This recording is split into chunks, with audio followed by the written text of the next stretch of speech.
Minasyaitonirrajim. Bismillahirrahmanirrahim. Assalamualaikum warahmatullahi wabarakatuh.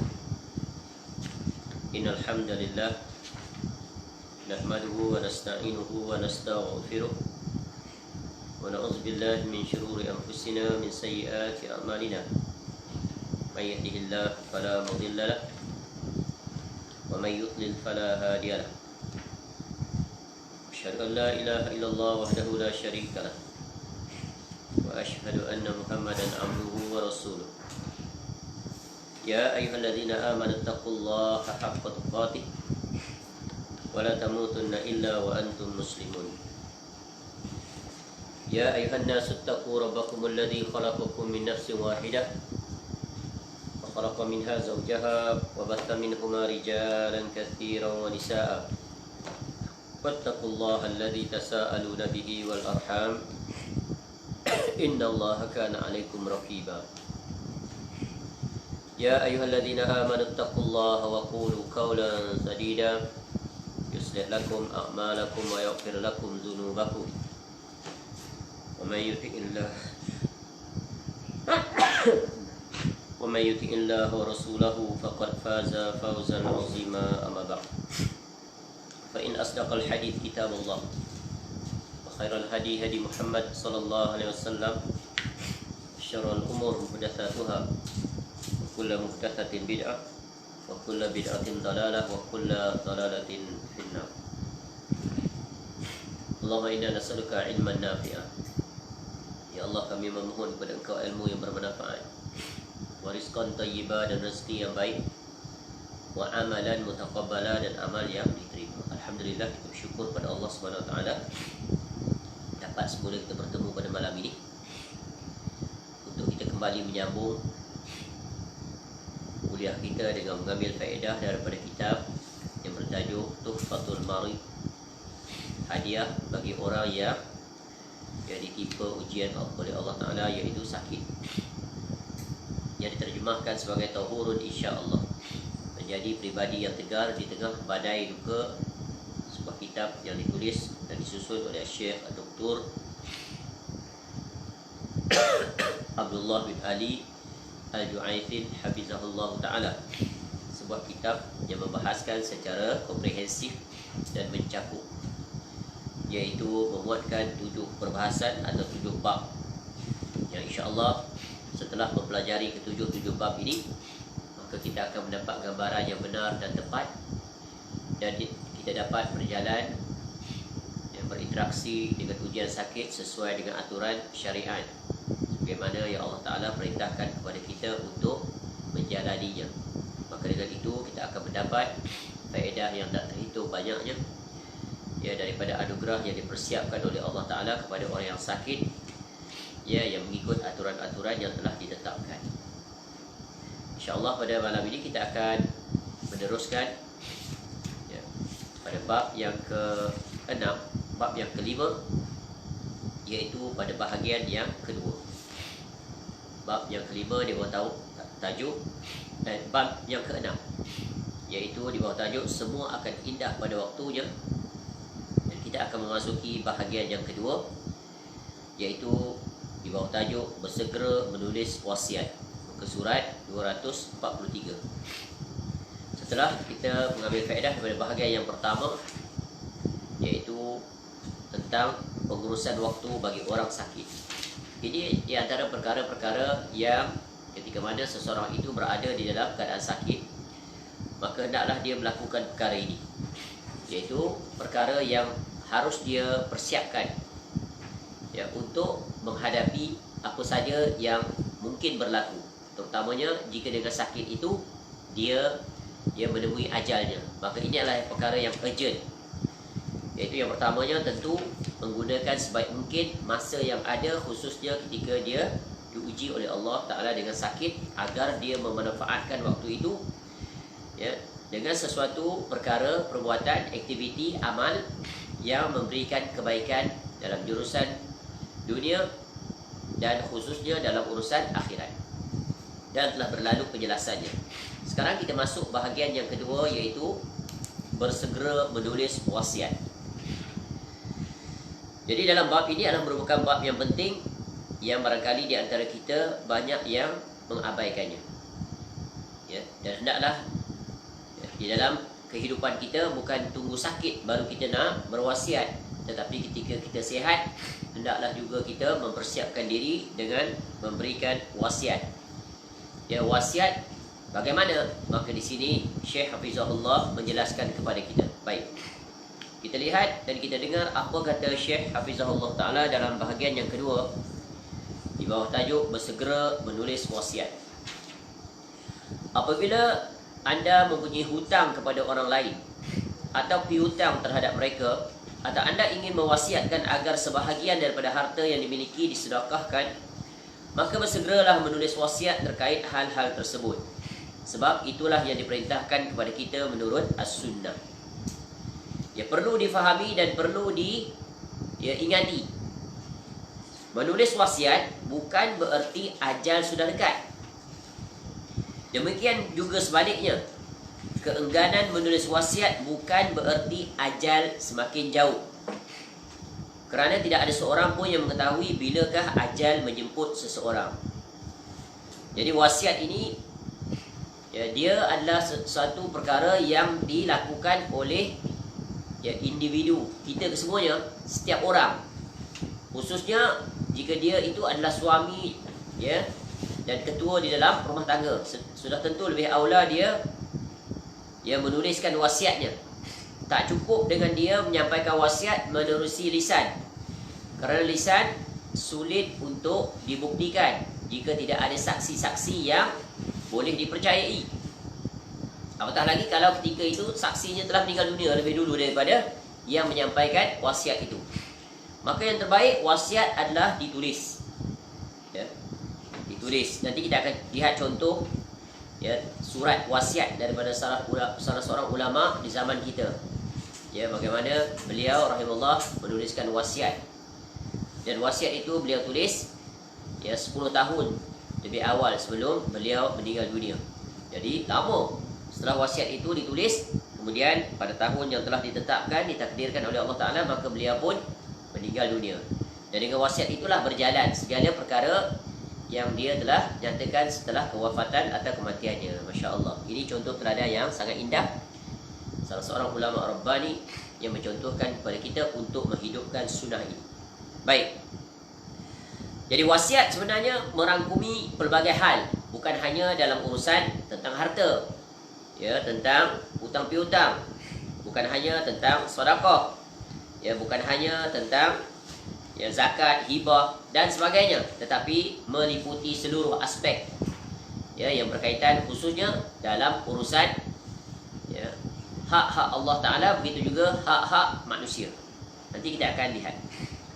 Jadi perlu dipahami, kata Syekh Hafizahullah Ta'ala, menulis wasiat, ya, bukan bermakna kita, ya, khawatir kita akan mati maka kita tulis wasiat. Tak. Bukan nak tunggu ajal ketika diuji dengan sakit yang parah maka baru nak menyampaikan wasiat. Atau, ya, wasiat itu hanya ketika mana kita merasakan kita perlu baru kita buat. Tak. Jadi wasiat itu bukan menunggu waktu sakit, bukan menunggu waktu sihat, bukan. Bukan menunggu waktu muda atau bukan menunggu waktu tua. Yang teraulanya adalah serta-merta menuliskan wasiat. Jangan bertanggung. Ya, semoga Allah melapangkan dan memudahkan kita untuk menuliskan wasiat. Dan di dalam bab ini Syekh Hafizahullah Ta'ala mendatangkan hadis daripada Abdullah bin Umar radhiyallahu anhuma bahawa Rasulullah sallallahu alaihi wasallam bersabda, "Ma haqqu mri'in muslimin." Ya, "Ma haqqu mri'in muslimin lahu syai'un yusi fihi yabitu lailataini illa wa wasiyatuhu maktubatun indah." Seorang muslim, ya, yang mempunyai sesuatu, yang memiliki sesuatu yang akan diwasiatkan, tidaklah patut baginya untuk bermalam selama 2 malam kecuali wasiatnya telah ditulis di sisinya. Menunjukkan wasiat itu adalah perintah, ya, perintah yang sangat dituntut untuk dia menulisnya, supaya apa? Tidak menimbulkan kecelaruan, ya, pertelingkahan, salah faham, berbeza dengan apa yang dia inginkan. Ya, maka hendaklah ditulis untuk mengelakkan sebarang pertikaian, perselisihan. Ya, contoh nanti kita akan lihat. Contoh, kita mewasiatkan, dalam perkara-perkara contohnya tentang ya, iaitu hal contoh ya, apabila katakan dia ayah, apabila ayah meninggal dunia, yang pertamanya hendaklah kamu contoh mengatur pengurusan jenazah, hendaklah disegerakan, dinyatakan perinciannya. Ya, kemudian berpesan kepada anak-anaknya seluruhnya agar bertakwa, jaga hubungan silaturahim, jangan berpecah dan seumpamanya, dan hendaklah menghormati sekian-sekian. Ini perincian. Ya. Baik. Jadi Abdullah radhiyallahu anhu Ibnu mengatakan, ya, yang meriwayatkan hadis ini yaitu Ibnu Umar radhiyallahu anhu, sejak aku mendengar sabda Rasulullah SAW ini, tidak pernah satu malam pun berlalu melainkan surat wasiat telah berada di sisiku. Menunjukkan apa? Para sahabat segera melaksanakan ya apa yang ya diperingatkan, apa yang diperintahkan oleh Nabi SAW, kerana wasiat itu akan mendatangkan kebaikan yang tak terhitung kepada seseorang apabila dia meninggal dunia. Jadi hadis ini merupakan dalil, iaitu disyariatkan kita agar segera menulis wasiat. Ya, kerana khawatir kita terlebih dahulu meninggal dunia, tak sempat nak menuliskan wasiat, maka akan banyak perkara yang terbengkalai. Umpamanya kita memiliki hutang, ya, isteri kita, anak-anak kita tidak mengetahuinya, maka bagaimana nanti ya untuk hutang itu diselesaikan? Ya, belum hutang lagi diselesaikan dah difaraidkan harta yang ditinggalkan, maka itu tak memenuhi syarat, sebab masih ada hak di dalam ya faraid itu, harta peninggalan, untuk diselesaikan dulu hutang dan hal-hal yang berkaitan dengannya, barulah kemudian bakinya boleh difaraidkan. Baik. Betapa banyak orang yang meninggal dunia baik dalam keadaan sihat atau sakit dengan meninggalkan harta yang banyak dan mempunyai dia hutang kepada orang lain, sedangkan dia ingin berwasiat agar sebahagian hartanya diinfakkan supaya menjadi amal soleh yang bermanfaat baginya kelak. Namun kematian lebih dulu menjemputnya sebelum sempat menuliskan wasiat itu. Ini wasiat dalam urusan harta yang dia miliki. Ya, dia memiliki harta simpanan dia, hanya dia tahu, anak-anak tak tahu, isteri tak tahu. Ya, dia memiliki aset banyak, hartanah, rumah dan sebagainya. Ya, maka jalan selamat, jalan yang terbaik adalah dia membuat wasiat.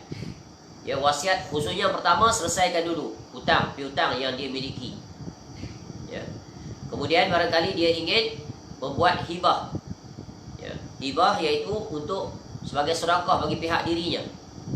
Dan nanti dia akan lihat bagaimana Nabi SAW mengajar tentang hibah, iaitu yang dia istiharkan supaya nanti bila dia meninggal dunia, maka ya, daripada hartanya itu hendaklah dihibahkan pada pihak-pihak yang tertentu yang dia namakan. Siapakah mereka itu? Iaitu selain daripada ahli keluarganya. Jadi berdasarkan maklumat tadi ataupun berdasarkan hadis Nabi SAW, jadi disunahkan untuk tidak menunda-nunda menulis wasiat sebelum datang tanda-tanda kematian. Jadi wasiat dia mengandungi informasi, mengandungi maklumat, ya, mengandungi arahan-arahan, ya, mengandungi pesanan-pesanan dan lain-lain. Ya. Satu ketika Nabi SAW ditanya, sedekah apakah yang paling besar pahalanya?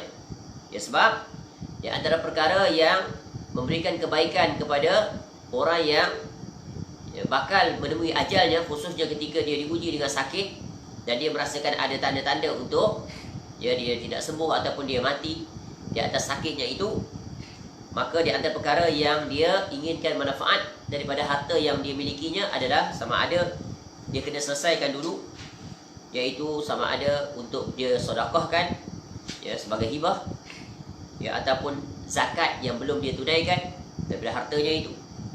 Ya. Begitu juga sedekah-sedekah sunat dan seumpamanya. Baik, kata Nabi SAW, ya, pernah ditanya, sedekah apakah yang paling besar pahalanya?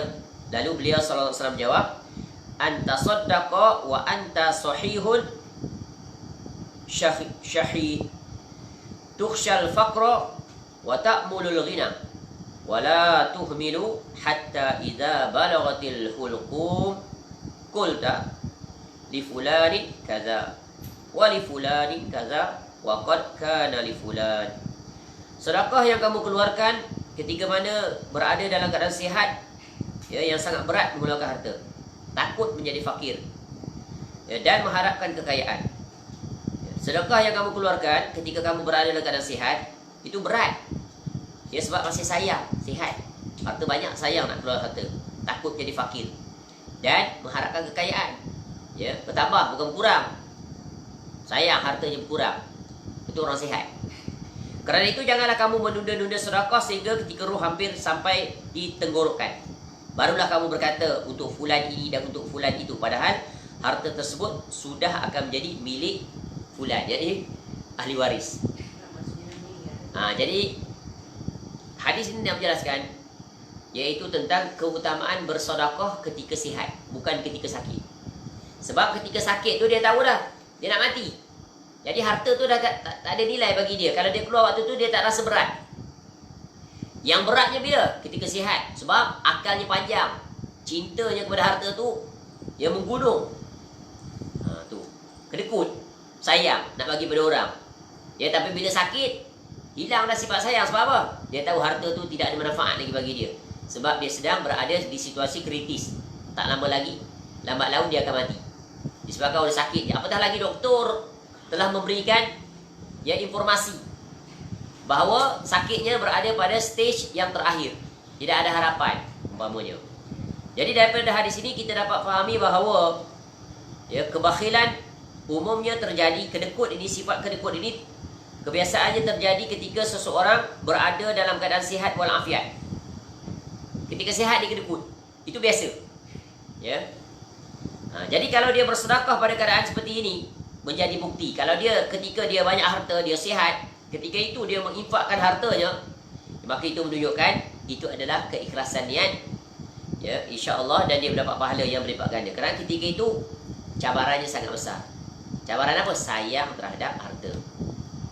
Ya. Berbeza pula dengan orang yang sudah mendekati ajalnya, sehingga dia sudah putus asa daripada kehidupannya. Kerana dia tahu sebentar lagi dia akan menemui ajalnya. Maka ketika itu dia pun mula untuk menginfakkan, berpesan kepada ahli keluarganya, infakkanlah harta aku sekian-sekian.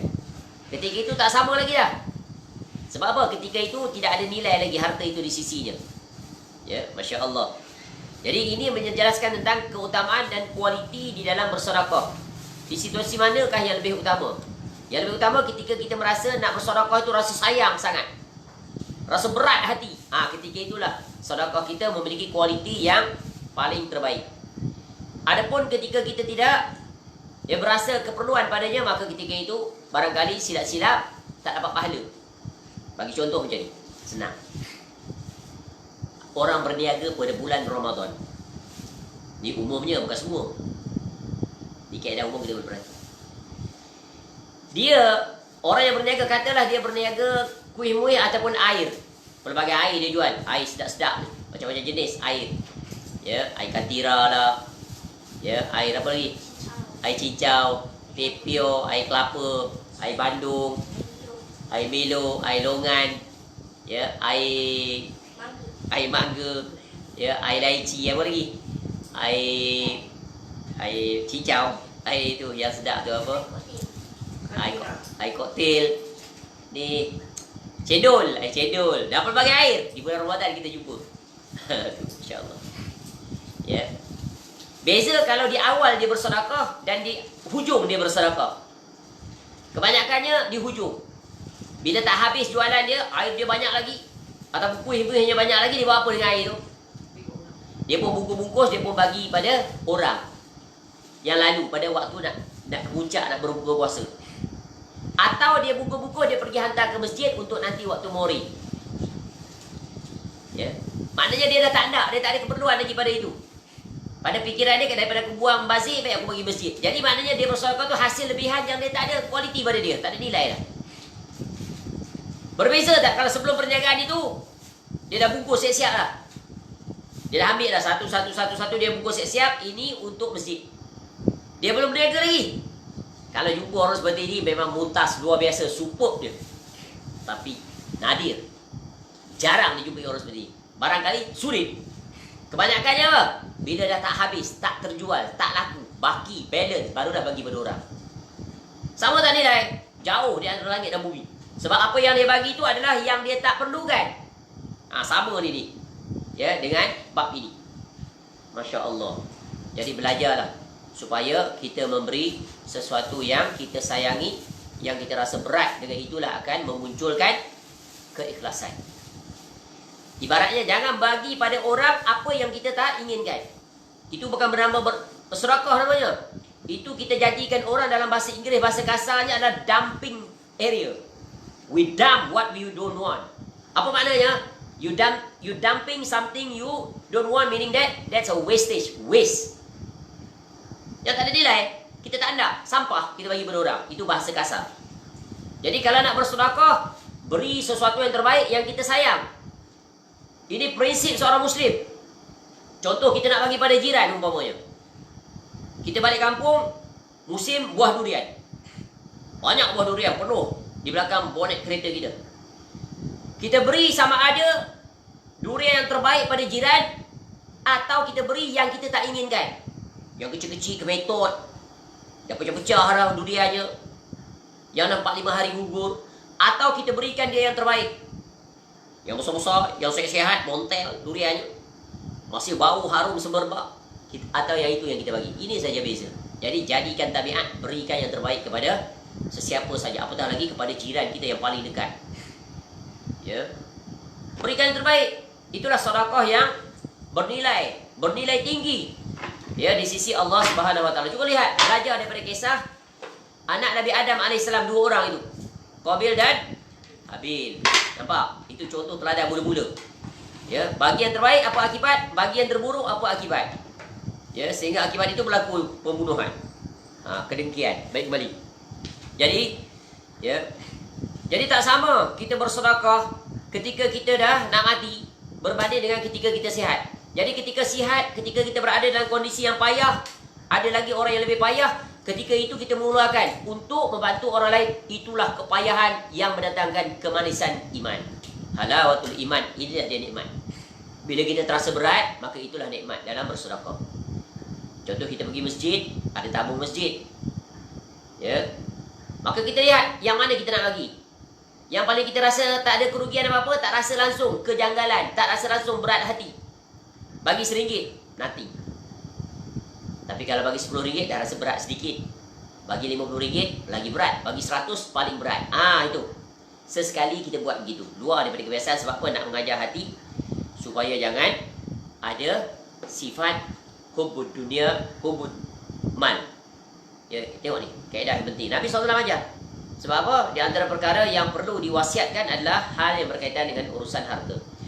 Kalau ketika dia sihat, dia adalah ahli sedekah, maka ketika sakit juga akan dipermudahkan oleh Allah Ta'ala, dia jadi ahli sedekah. Dan ini telah kita pelajari dalam Arba'in An-Nawawiyah tentang zuhudlah di dunia. Izhad fid dunya yuhibbakallah, wazhad fima indan nas yuhibbakan nas.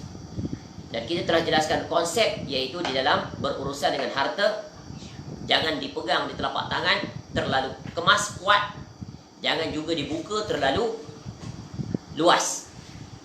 Ya. Maknanya apa? Jangan digenggam terlalu kuat, kedekut, bakhil. Jangan dibuka terlalu luas, boros, membasir. Ya. Maknanya kalau begitulah sifatnya, kuat pegangan di tapak tangannya, maka harta itu telah menetap kuat di hatinya. Jadi jangan letakkan harta itu di hati, tapi letak di telapak tangan. Tidak digenggam terlalu kuat, tidak dibuka terlalu luas. Maknanya pertengahan. Dan inilah yang disebut oleh Allah Subhanahu Wa Taala di dalam Al-Quranul Karim. Ya, dalam Al-Quran Allah sebut. Contoh dalam surah Al-Isra. Ya, surah Al-Isra ayat 29. Surah yang ke-17. Allah terangkan tentang pegang dengan kuat, buka jangan luas. Ya, tapi perumpamaan Al-Quran lebih, ya, lebih luas, lebih mencakupi, ya, lebih mengena, lebih berkesan. Iaitu dalam surah Al-Isra ayat 29. Wala taj'al yadaka maghlulatan ila unukika wala tabsutha kullal basti fataq'adu maluman mahsura. Dan janganlah kamu jadikan tanganmu terbelenggu pada lehermu, dan janganlah kamu terlalu menghulurkannya, kerana itu kamu menjadi tercela dan menyesal. Itu. Ya. Ini sebelum ayat-ayat itu adalah berkaitan dengan pemborosan dan sebagainya. Jadi Quran menyebut Jangan jadikan tanganmu terbelenggu. Maksudnya jangan kedekut. Ya. Dan janganlah kamu menghulurkannya. Maknanya jangan terlalu boros. Ya, dan ini juga kita akan temui di ayat yang lain, yaitu pada surah Al-Furqan, surah yang ke-25 ayat 67. Ya, Allah Ta'ala berfirman, "Walladzina idza anfaqu lam yusrifu wa lam yaqturu wa kana baina dzalika qawama." Dan orang-orang yang apabila membelanjakan harta, mereka tidak berlebih-lebihan, tak boros, dan tidak pula kedekut, dan adalah perbandingan itu di tengah-tengah antara yang demikian. Inilah perintah Al-Quran. Jadi kalau nak bersedekah, ya, bersedekahlah ketika sihat. Al-Furqan ayat yang ke-67, ya, surah yang ke-25. Ayat 67. Baik, balik. Jadi ini kaedah penting. Ya. Jadi nilai sedekah ketika dah nak mati, nak hampir ajal, tak sama lagi dah kualiti dia. Sebab apa? Ketika itu tak ada perlu dah dia. Jadi tak rasa berat, tak rasa rugi. Ya, tak rasa ada ganjalan dalam hati. Apatah lagi dalam situasi sekarang. Ya, betapa ramai orang yang menghadapi kesulitan dan kepayahan. Ya, desakan hidupnya, Masya Allah. Walaupun dapat bantuan daripada kerajaan menerusi skim-skim yang tertentu. Contoh 500 bulan ataupun one off. Dia 500 pun dia tak lepas nak bayar sewa rumahnya. Betul kan? Kalau dia menyewa. Kalau dia memiliki kenderaan, motor dan sebagainya, bil elektrik, bil air, anak-anak yang sekolah. Katalah anak-anak tak sekolah, ada 5-6 anak dalam rumah. Ya, makan tu berapa banyak? Tak cukup. Ya. Maka kita carilah orang seperti itu untuk dibantu. Jika kita tidak mampu membantu mereka, kita cari orang lain yang boleh membantu. Jadilah wasilah. Nampaklah? Dan ketika ini sebenarnya di antara hikmahnya adalah Allah membuka peluang seluas-luasnya kepada orang-orang yang kaya, khususnya untuk mengambil sedikit daripada bahagian harta mereka untuk membantu. Carilah orang-orang yang dikenal pasti sulit, payah hidup mereka, bantulah mereka. Ya. Dan jangan beri sesuatu yang tidak memenuhi keperluan mereka. Katakan si A itu dia keluarganya memerlukan katakan 300, bagi RM50. Padahal kita boleh mampu bagi 1,000. Contoh. Ya, maka termasuk dalam bab ni. Masih ada sifat sayang. Ya, jangan asal bersedekah. Oh ya, aku dah bersedekah dah. Berapa? RM50. Keluarga tu ada berapa anak? Ada 5. Ya, suaminya kerja gaji berapa? 500, 700, 900 atau tak menentu. Kalau kerja ada. Ya, Masya Allah. Ataupun langsung tak bekerja lah. Ya, ini ujian sebenarnya yang paling besar pada orang yang memiliki harta. Orang kaya. Dia suami isteri bekerja. Masya Allah, banyak lebihan duit dia. Ya. Maka ketika ini hendaklah dia berasa kesulitan yang dialami oleh orang lain. Ya, betapa sulitnya mencari orang seperti ini menjadi majoriti. Yang ada minoriti orang seperti itu. Semoga Allah menjadikan kita termasuk di dalam kelompok itu. Sebab mukmin bersama mukmin ini dia ibarat sebuah bangunan atau ibarat satu tubuh. Bila satu anggota sakit, anggota lain juga semua sakit. Sakit gigi, seluruh anggota sakit, tak boleh tidur juga. Ya, mata tak boleh pejam, hati tak boleh tenteram. Sebab apa? Sama-sama menanggung kesakitan. Begitulah ya jasadnya, tubuh badannya umpama ya kaum muslimin sesama mereka saling mengambil tahu, saling membantu. Masya Allah. Kemudian di sini disebut seseorang tidak boleh berwasiat lebih daripada sepertiga hartanya. Ya, Sa'ad bin Abi Waqqas radhiyallahu anhu pernah bertanya pada Nabi SAW tentang hukum wasiat untuk menginfakkan semua hartanya. Katakanlah dia memiliki wang simpanan ada ya 100,000, maka dia hanya boleh menginfakkan 1/3 daripada 100,000, iaitu ya approximately 33,000. 1/3 round figure katakan 30,000 gitu. Ya. Jadi sebelum dia nak berwasiat ni, dia lihat juga kondisi. Sebab apa? Tengok anaknya sampai 12. Kalau 100 tolak 30 katakan 70,000. Ya. Bagi wasiat katakan anak tadi 10 katakan. Barangkali setiap orang dapat 3-4 ribu je atau 5 ribu. Cukup tak untuk anak dia? Cukup tak? Tak cukup, sekejap aja habis. Maka dia boleh wasiat ya sedikit lagi daripada itu. 1/4 dan seumpamanya. Jadi sebenarnya ini juga melihat pertimbangan. Sebab apa? Yang lebih utama memastikan ahli keluarganya itu tidak meminta-minta pula pada orang lain. Sebab tu sedekah yang paling utama adalah kepada ahli keluarga dia yang akan ditinggalkan itu terlebih dahulu, sebelum dia disibukkan dengan bersedekah pada orang yang jauh daripadanya. Ini kaedah prinsip yang sangat penting. Ya, jadi maksima yang boleh dia berwasiat adalah 1/3 daripada hartanya. Ya. Baik, biasanya harta ini 1/3 adalah wang ringgit dah, sebab senang nak bagi. Kalau tanah sulit, kereta tak boleh nak bagi 1/3 kecuali kereta tu dijual. Ya, baik. Begitu juga rumah. Ya.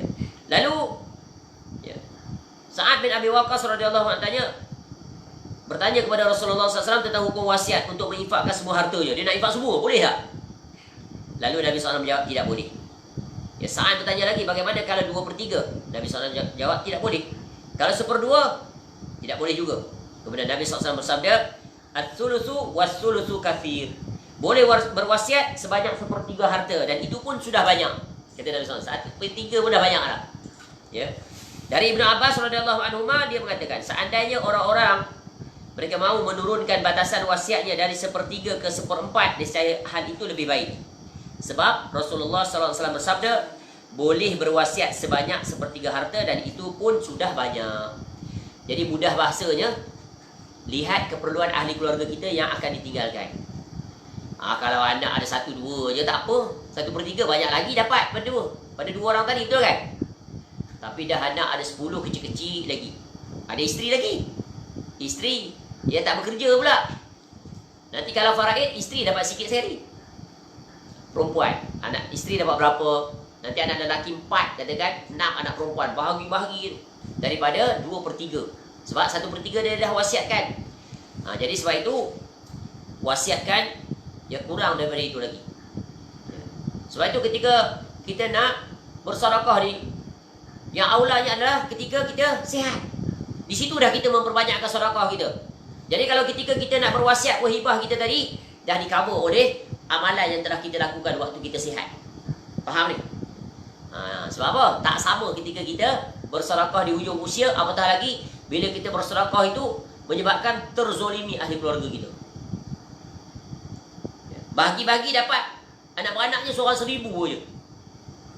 Padahal jalan jauh dia kira ke depan. Akhirnya terpaksa bergantung pula kepada pemberian orang lain. Ini sebab itu dalam bersedekah mesti lihat dulu kondisi ahli keluarganya, ya, agar jangan mereka itu terabaikan, bahkan melarat dan merimpat. Itu kan bentuk penghinaan, bentuk penganiayaan kepada ahli keluarga yang ditinggalkan. Ini wasiat ini yang dibahas di sini adalah yang berkaitan dengan harta. Ya. Ini kena. Ya, khususnya 2 jurusan tadi. Harta yang berkaitan dengan hutang, ya, dan juga yang berkaitan dengan apa?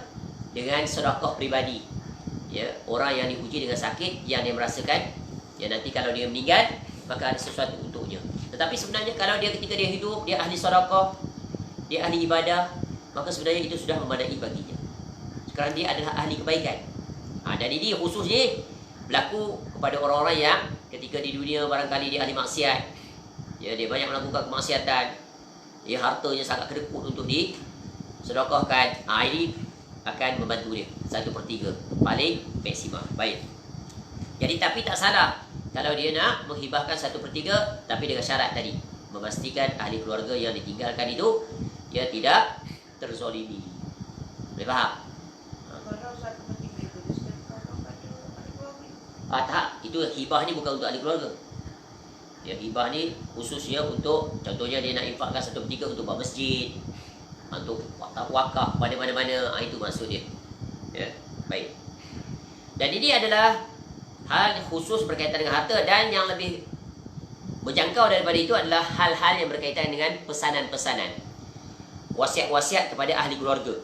Ya, contoh tadi, macam mana siapa nanti kalau katakan ayah nak meninggal, ya, siapa, bagaimana nak urusan jenazah, ya, adakah nak minta pihak masjid yang menguruskan ataupun anak-anaknya sendiri, ya, dilantik siapa ketua, barangkali anak sulungnya yang lelaki akan jadi nanti ketua dalam pengurusan jenazah dan seumpamanya.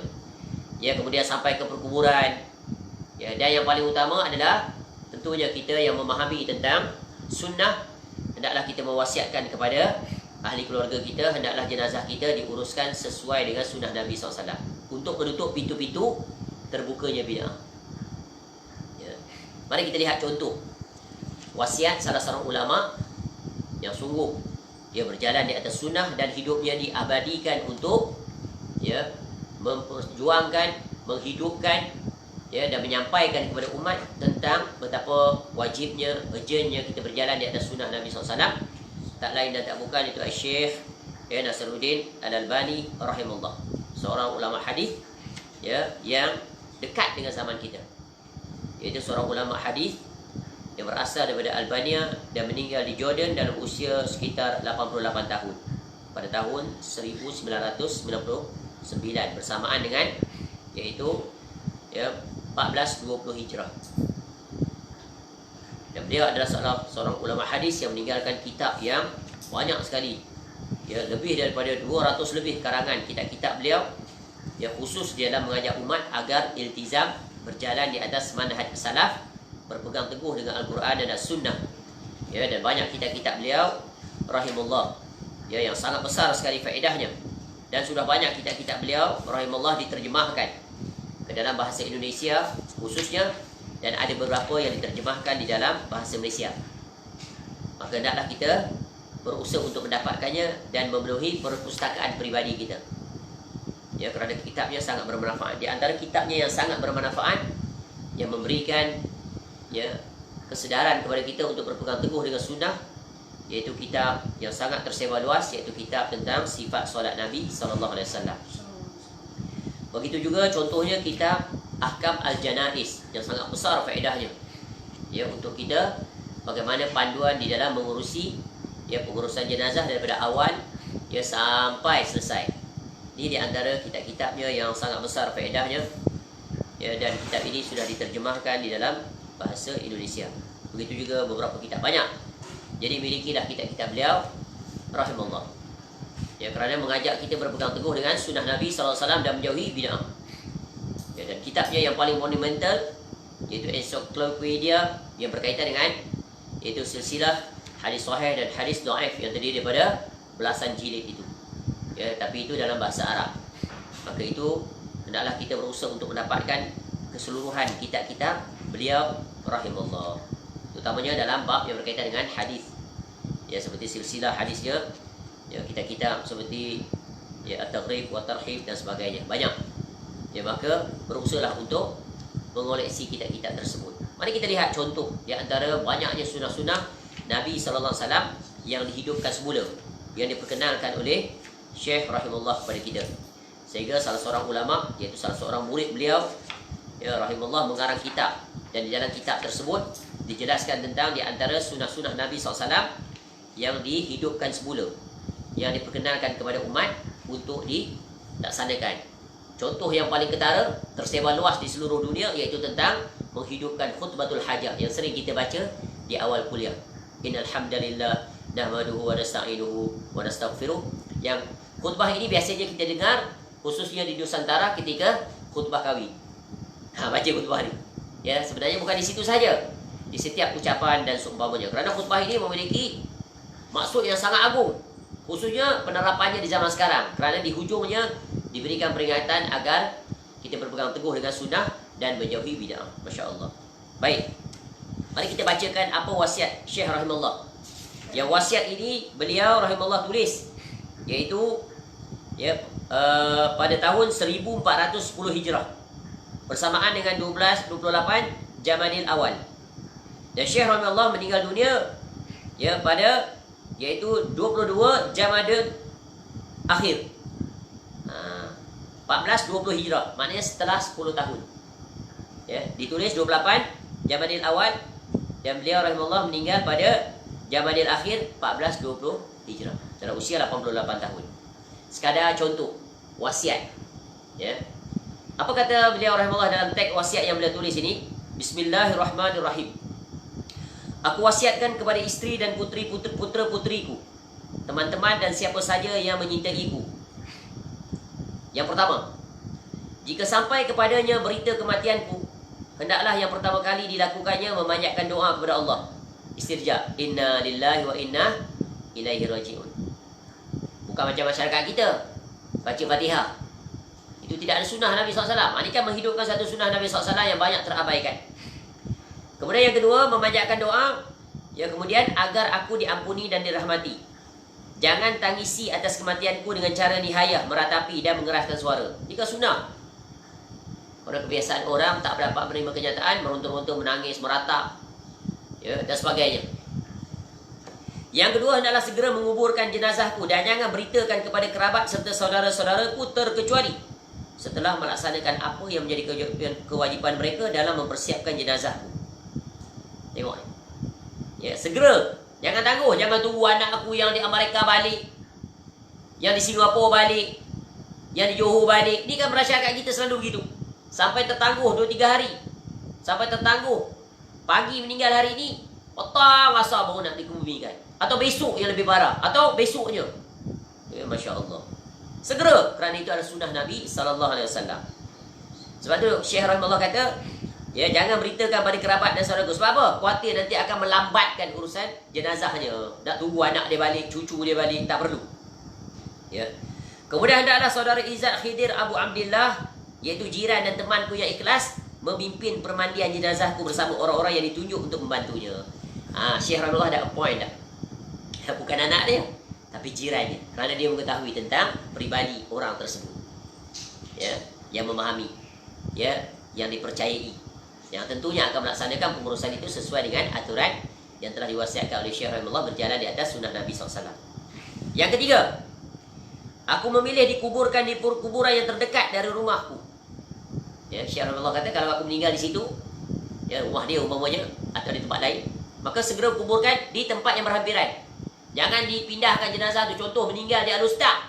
Al-Ustaz kata, dia duduk di Pahang, bawa tu daripada Al-Ustaz ke Pahang. Kan banyak berlaku kes begitu. Itu kan menyelisih sunnah Nabi SAW yang banyak diselisihi. Dikuburkan di situ juga. Ya, walaupun kampung dia, anak-anak cucu cicit dia semuanya di Meru Kelang, tapi dia meninggal di Pulau Pinang. Di Pulau Pinang lah dia dikuburkan. Tak perlu bawa pulang. Banyak kes ni berlaku. Ya, meninggalnya di hospital, ya, Ampuan Aminah Kelang, Andalas tu. Dia orang Johor, bawa van jenazah ke Johor. Tu kan melambatkan. Tu kan menyelisih sunnah Nabi SAW. Nampak tak? Kemudian agar tidak memaksakan para, ya, pengiring yang membawa jenazahku untuk meletakkannya di sebuah kenderaan, yang tentunya para pengantar pun akan mengendarai kenderaan mereka mengiringi jenazahku. Hendaklah aku dikuburkan di kuburan lama yang diyakini tidak akan ada pembongkaran. Syekh Rahimahullah kata sebab apa dia nak dekat? Sebab supaya orang mengusung jenazahnya. Kalau kuburannya jauh, naik kenderaan. Syekh Rahimahullah tak suka. Sebab itu bukan sunnah. Ya, itu benda yang baru datang. Sebab tu kita di kampung tu cuba lihat. Nikmat tu tengok sunnah tu hidup. Mak ayah kita meninggal, kita yang usung. Adik-beradik ramai, tak perlu orang lain. Ya, ada 4 pemegang tu. Anak-anak dia, cucu-cucu dia lah yang pegang. Tak payah naik kenderaan, bukan jauh pun. Walaupun zaman sekarang dah pakai van jenazah, pada dekat je, naik van juga dia. Ni tak faham sunnah. Tak sampai pun 500 meter. Tak sampai pun 1 kilometer. Usung. Ini sunnah Nabi SAW. Dan dengan mengusung itu semua orang akan ikut. Kita ni, inilah mak ayah kita yang dukung kita waktu kita kecil sampai ke besar. Sekarang aku pula dukung mak ayah aku ni atas bahu untuk menghantarnya ke negeri yang, ya, selama-lamanya negeri di alam barzakh, berpisah daripada dunia. Dan aku juga nanti akan mengikuti ayah atau ibuku. Nampak tak? Banyak pengajaran tak? Banyak pengajaran.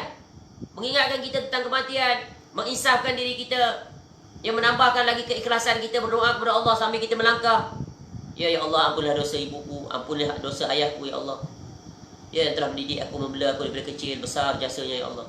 Hari ini aku mengantarkannya. Itu waktu menghantar. Waktu tadi, waktu nak meninggal, kita dah atur mak ayah kita agar berjalan di atas sunnah. Ingatkan dia tentang kematian. Selalu agar dia berzikir kepada Allah. Jaga tentang solatnya. Masya Allah, ini nikmat dapat anak seperti ini. Betul banyak orang yang mengabaikan kewajipan ini. Ya, maknya sakit, dia tak aturkan solat untuk maknya. Dia biar mak dia dalam keadaan tidak solat. Padahal mak dia barangkali ingin solat. Anak-anak tak solat. Ya, maka bagaimana dia nak akan mengatur mak ayah dia kalau dia sendiri tak solat? Tak. Ambil berat. Sungguh mengecewakan, rugi sekali kedua bapa yang memiliki anak seperti itu dan dia berada di situasi hujung seperti itu. Sebab itu ibu bapa dia kena wasiat pada anaknya. Ya. Kalau ayah sakit, nanti mak sakit, ingatkan ayah ketika sampai waktu solat. Kalau ayah tidak mampu untuk berwuduk, bertayamum, kamu tolong tayamumkan, tolong wudukan. Ingat, waktu zuhur dah masuk, pesan, bisik. Walaupun ketika itu kamu melihat ayah kamu sudah tidak bermaya dan sebagainya, bisik ke telinganya. Kamu tayamumkan dia siap-siap atau wudukan dia siap-siap. Beritahu ayah sekarang dah masuk waktu maghrib. Solatlah maghrib 3 rakaat dan dijamakkan dengan asar isyak 4 rakaat. Kerana dia sakit yang kronik, boleh dijamakkan. Tapi kalau anak tak reti, tak pandai, rugi tak? Rugi. Ya, Masya Allah. Jadi tengok ni, kita hantar usaha. Kecuali lah kalau memang dah sekarang jauh di taman, kuburnya jauh, itu memang naik kenderaan. Tapi kalau masih berada di kampung kita, dekat, tak perlu van jenazah tu, kita sendiri yang hantar.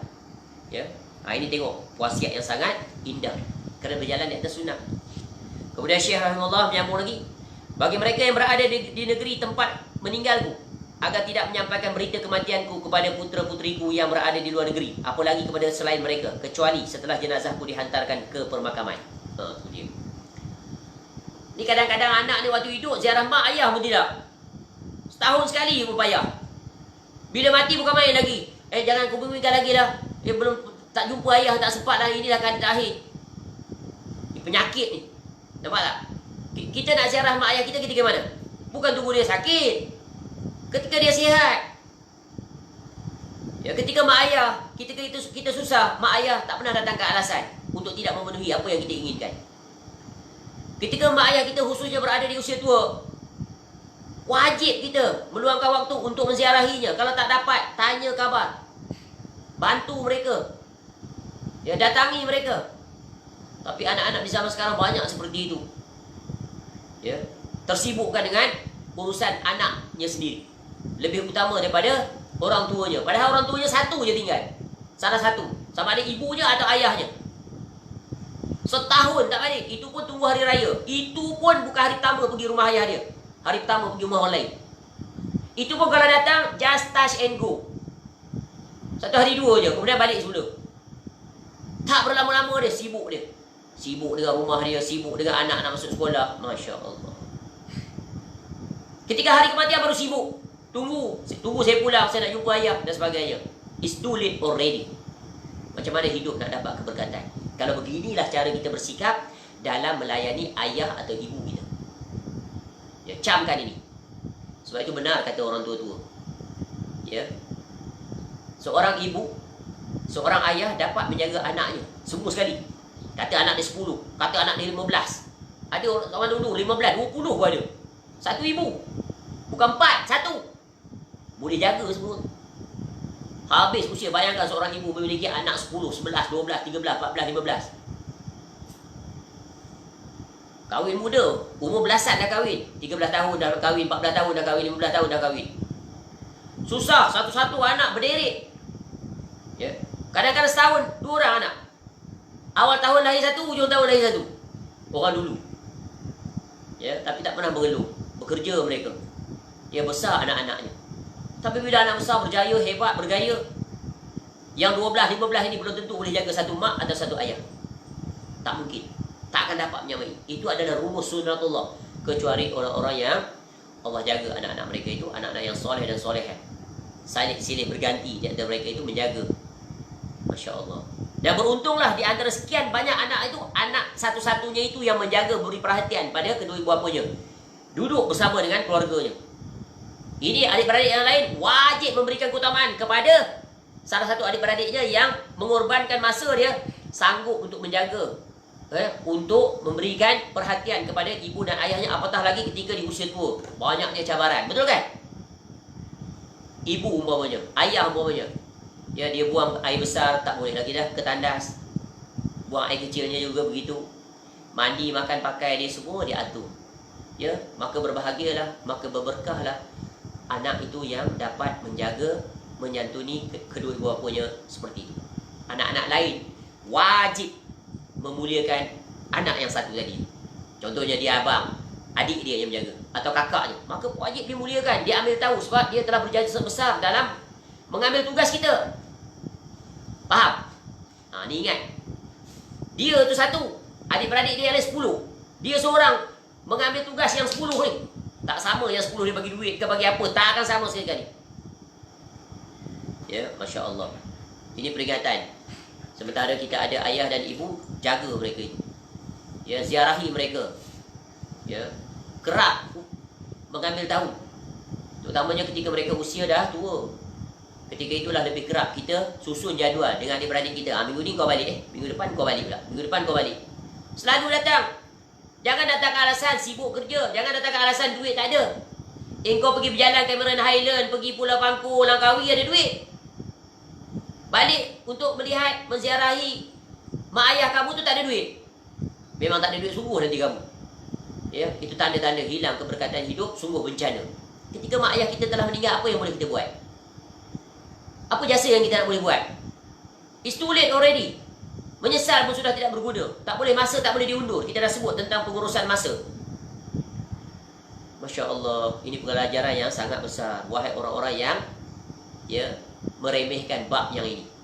Selama mana kamu ada ayah atau ibu atau kedua-duanya, maka lakukanlah yang terbaik untuk mereka. Santuni, sayangi, ambil khabar tentang. Walaupun ketika kita memiliki mak ayah kita, kita lakukan yang terbaik macam mana pun, tak akan sekali-kali itu yang terbaik. Tak akan sama-sama dapat kita membalasi jasa kedua orang tua kita yang membesarkan kita, menjaga kita. Maka sungguh, sebab itu seorang anak yang soleh ketika dunia dia berkhidmat sebaik mungkin pada kedua ibu bapanya, sehingga ke penghujung usianya, ketika kedua ibu bapanya telah meninggal, lebih aula lagi dia berbakti pada kedua ibu bapanya. Bagaimana?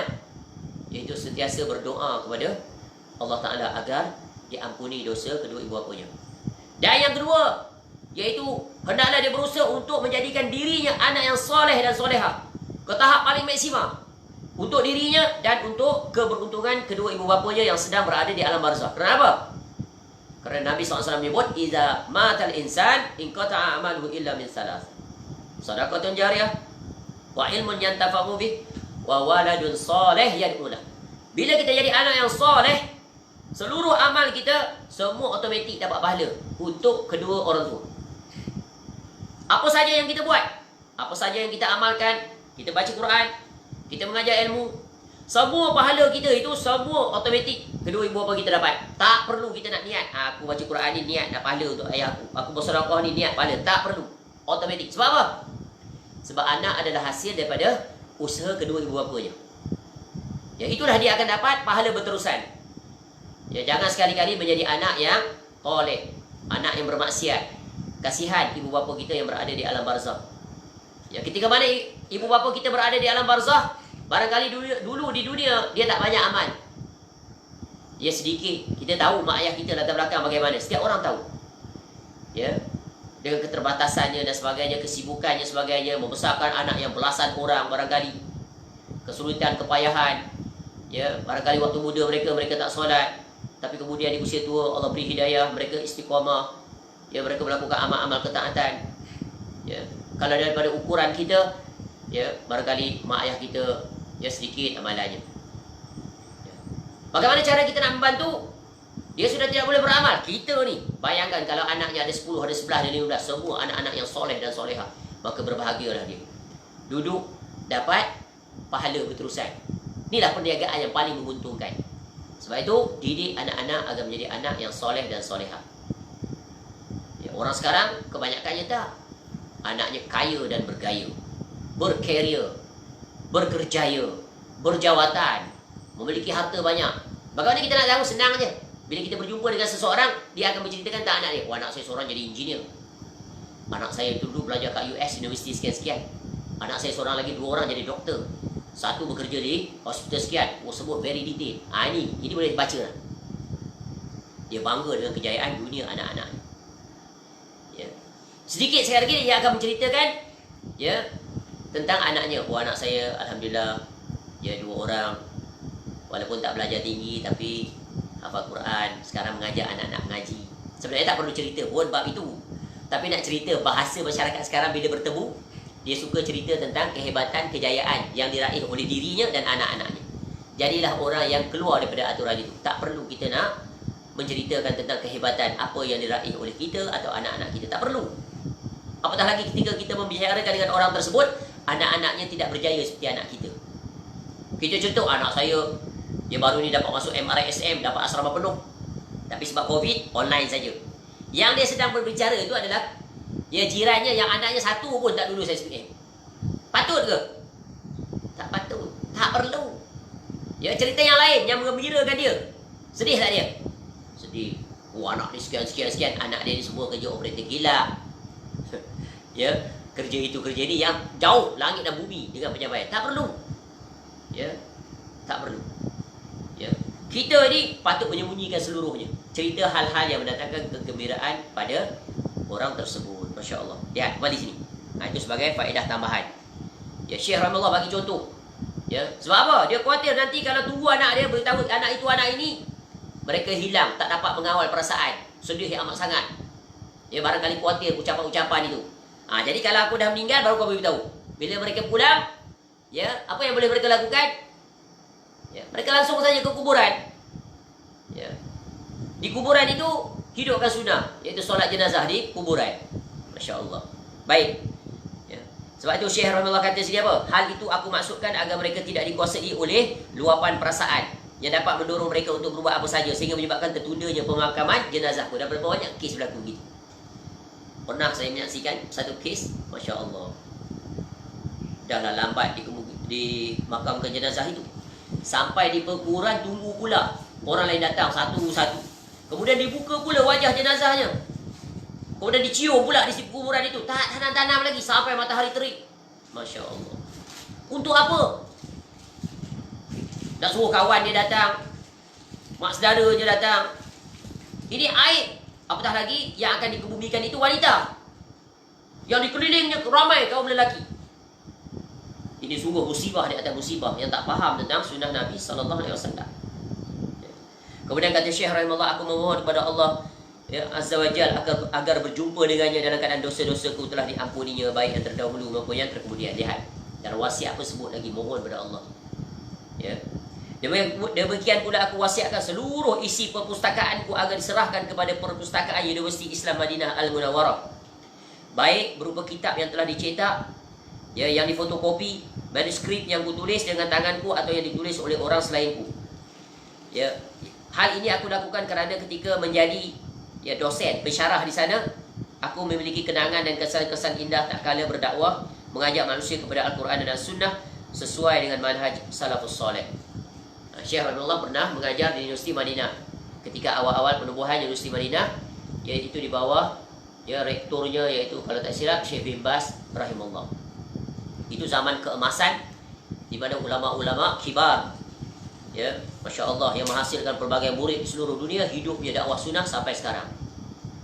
Ya, Syekh bin Baz Rahimahullah, Syekh Utsaimin Rahimahullah, ya, Syekh Nasiruddin Al-Albani Rahimahullah, yang sedang kita membaca wasiat secara contoh.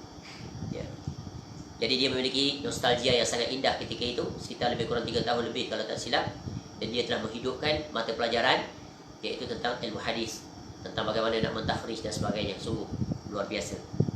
Kemudian dengan demikian aku berharap semoga dapat memberi manfaat kepada pengunjungnya sebagaimana pemiliknya pada saat itu telah memberi manfaat kepada para mahasiswanya, dan semoga dengan kegerasan dan doa mereka akan bermanfaat bagiku. Itulah dia wasiat Syekh Rahimahullah. Kemudian Syekh tutup dengan iaitu doa daripada surah Al-Ahqaf ayat yang ke-15. Rabbi auzi'ni an ashkura ni'mataka allati an'amta alayya wa ala walidayya wa an a'mala salihan tardahu wa aslih li fi zurriyyati inni tubtu ilaika wa inni minal muslimin.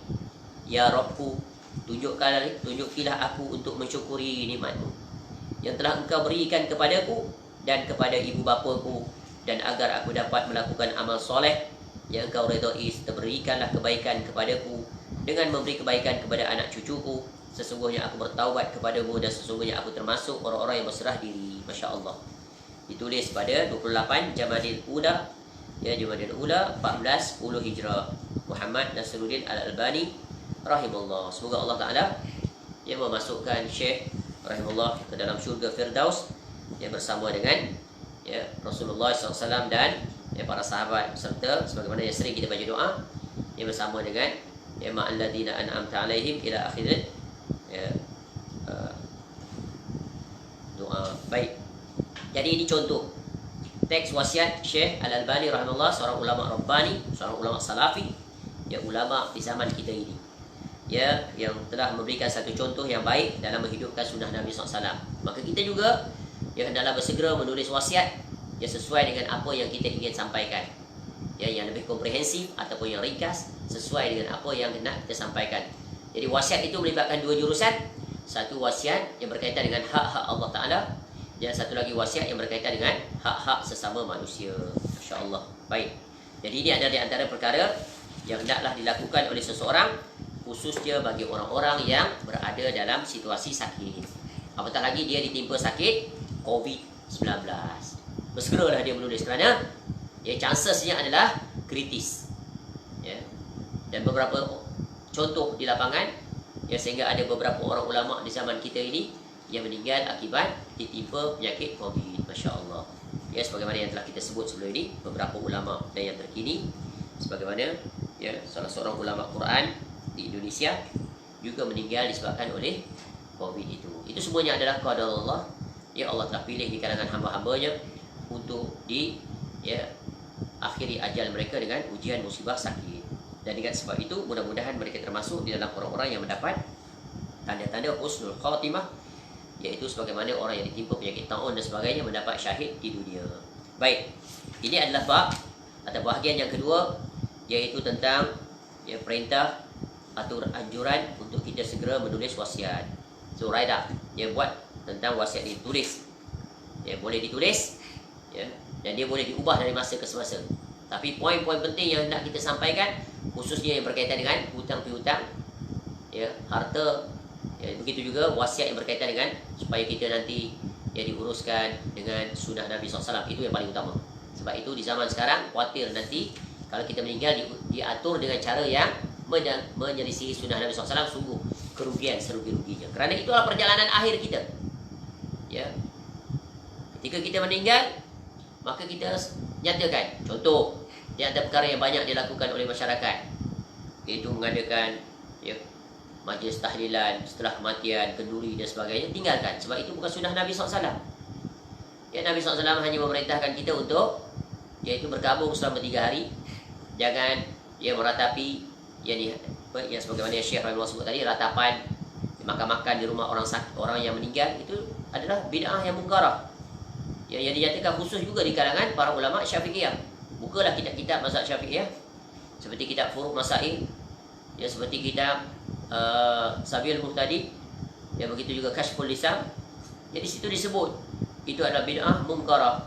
Ya, bid'ah yang dibenci, maknanya dilarang. Begitu juga Imam Syafi'i rahimahullah melarang berkumpul-kumpul di rumah orang yang kematian, kerana itu akan menimbulkan seolah-olah kesedihan dan ketidakredaan terhadap takdir yang telah ditakdirkan oleh Allah Ta'ala kepada si mati itu. Ya. Jadi apa yang boleh kita buat adalah berkabung selama 3 hari. Ya, kemudian setelah itu kembali kepada kehidupan biasa. Dan jiran-jiran menjadi ya keharusan bagi mereka untuk menggembirakan keluarga yang ditimpa musibah kematian itu dengan membuat makanan untuk mereka. Sebagaimana yang Nabi SAW perintahkan untuk keluarga, kepada keluarga siapa? Dibuat makanan. Keluarga Ja'far bin Abi Talib radhiyallahu anhu. Baik, cukup setakat itu yang dapat kita uraikan, iaitu pada bahagian yang kedua, bersegeralah menulis wasiat. Moga dengan itu kita selamat ya ketika berada di alam barzakh, telah terlansaikan segala kewajipan-kewajipan kita yang wajib dilaksanakan oleh orang yang hidup, khususnya ahli waris kita, insya-Allah. Ya. Baik. Panjang umur insya-Allah. Ya, esok seperti biasa kita akan memasuki bahagian yang ketiga, iaitu bebaskan diri daripada segala tanggungan. Ya, tanggungan apa ni? Tanggungan yang berkaitan dengan hak-hak Allah dan tanggungan yang berkaitan dengan hak-hak manusia. Ya, maka ini juga bab yang sangat penting yang perlu kita beri perhatian, supaya dengan itu kita meninggalkan dunia ini dalam keadaan aman, jiwa tentera, tenang dan selamat. Nanti ketika berdiri di hadapan Allah di negeri akhirat, supaya tidak lagi berlaku tuntutan. Ya, Allah menuntut daripada kita, ya, dan juga manusia menuntut daripada kita dalam perkara-perkara yang akan dijelaskan pada bahagian ketiga nanti. Wallahu a'lam. Segala kebaikan semuanya adalah daripada Allah Subhanahu wa taala, dan kita bersyukur di atas nikmat Allah yang tak terhitung, yang tak terhingga. Dan segala kesilapan Jadi dalam penyampaian ataupun dalam penjelasan, semoga Allah Ta'ala mengampuni dan memperbaiki ya, urusan kita kesemuanya. Semoga Allah Ta'ala menghimpunkan kita kesemuanya nanti di dalam syurga Firdaus bersama dengan pengarang kitab ini, itu Syekh Dr. Abdullah bin Ali Al-Ju'aisin hafizahullah Ta'ala. Dapat kita bersama dengan ya, Nabi SAW bersama para sahabat. Begitu juga kepada sesiapa sahaja ya, di kalangan kaum muslimin, khususnya yang banyak berjasa pada kita, para guru-guru kita, para masyaikh, para asatizah dan seumpamanya. Ya, dapat bersama dengan ya, ahli keluarga kita, khususnya kedua ibu bapa kita dan sebagainya. Ya, ma'alladzina an'amta 'alaihim minan nabiyyin was-siddiqin wasyuhada'i was-salihin wa hasuna ulaika rafiqa. Wallahu a'lam. Subhanakallahumma wa bihamdika asyhadu an la ilaha illa anta astaghfiruka wa atubu ilaik. Sallallahu ala nabiyyina Muhammad wa ala alihi washabbihi wasallam. Wa akhiru da'wana anil hamdulillahi rabbil alamin. Assalamualaikum warahmatullahi wabarakatuh.